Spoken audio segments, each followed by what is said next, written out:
सर्वोच्च न्यायालयात शिवसेना कोणाची या मुद्द्यावरून जोरदार कायदेशीर घमासान सुरू आहे। बहुतेक तज्ञांच्या मते शिवसेना पक्ष पुन्हा ठाकरेंनाच मिळण्याची दाट शक्यता आहे। कदाचित पक्षाचे धनुष्यबाण चिन्ह गोठवले जाईल, परंतु शिवसेना म्हणून ठाकरे यांच्या गटालाच मान्यता मिळण्याची शक्यता वाटत आहे। आतापर्यंतच्या लढाईत एकनाथ शिंदे यांनी नेहमीच ठाकरेंवर मात केली आहे। सुरुवातीचा बंडखोरी आणि अपात्रतेचा टप्पा, सर्वोच्च न्यायालयाच्या घटनापीठाचा निकाल आणि त्यानंतर विधानसभा अध्यक्ष राहुल नार्वेकर व निवडणूक आयोगाने शिंदेंच्या बाजूने दिलेला कौल, प्रत्येक वेळी एकनाथ शिंदे कुठल्या ना कुठल्या राजकीय कौशल्याने निसटण्यात यशस्वी ठरले।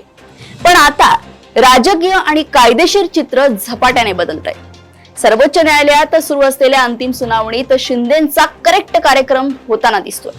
त्यासोबतच राजकीय मैदानावर देवेंद्र फडणवीस शिंदेंना मोठा शह देण्याच्या तयारीत दिसतायत। भाजपासाठी शिंदेंची आता फारशी उपयुक्तता राहिलेली नाही।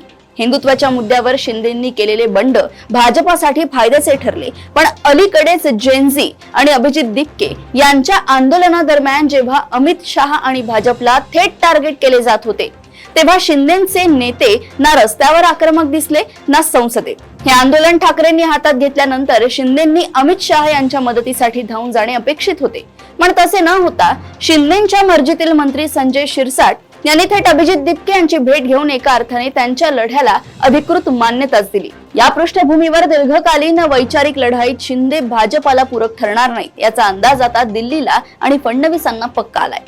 शिवाय शिंदे यांची मुख्यमंत्री पदाची महत्वाकांक्षा फडणवीसांसाठी अडचणीची ठरत आहे।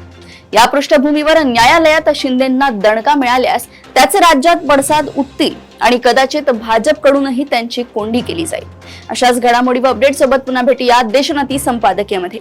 बघत रहा देशोन्नती। नमस्कार।